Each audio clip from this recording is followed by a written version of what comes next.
6 na araw na lang at Pasko na. Alam niyo bang bukod sa pagkumpleto ng simbang gabi, may iba pa palang paniniwala at pamahiin tuwing Pasko ang mga Pilipino? Katunayan, meron kaming nakilalang naglalagay raw ng itlog, barya, bigas, pati nga bulak sa mesa. Kung para saan yan, alamin po sa report na ito.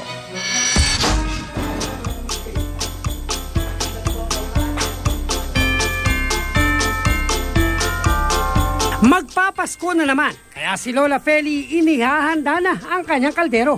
Pero teka, hindi siya magluluto ng pang Noche Buena.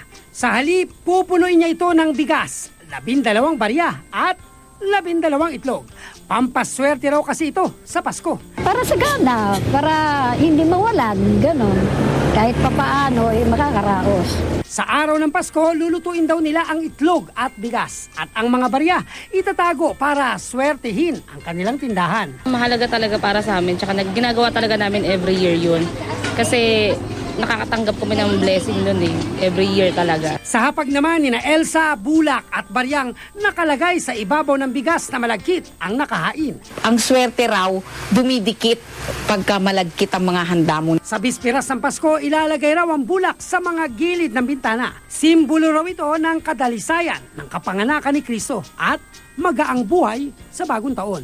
Nilalagay kasi bulak is symbolizes ng pagkakagaang ng buhay. Saan mo nilalagay yung bulak dito? Sa mga bintana at saka sa pintuan. Pati raw damit na isusuot sa mismong araw ng Pasko dapat makulay at presentable. Christmas, it's a special day dahil birthday ni Jesus. So parang birthday mo din at some point. So gusto mong bago lahat ng gamit mo just for yourself. Ayon sa isang sociologist, ang mga pamahiing ito ipinamana raw sa atin ng mga Kastila at Chino. Kapag sabi mo kasing tradisyon, ibig sabihin pinapractice siya ng isang kultura at yung pagpapractice na to ay may tinatawag na at least logical basis. Sa superstitious belief, nananatili lang siya tinatawag na word of mouth. Pinakasikat na paniniwala marahil tuwing Pasko ang pagkumpleto sa 9 na simbang gabi para raw matupad ang anumang hiling.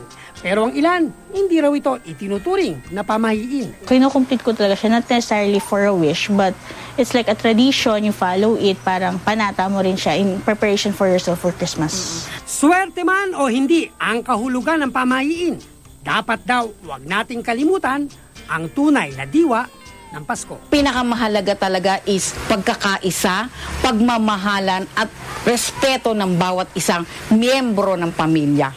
Para sa saksi, Cesar Apolinario nag-uulat.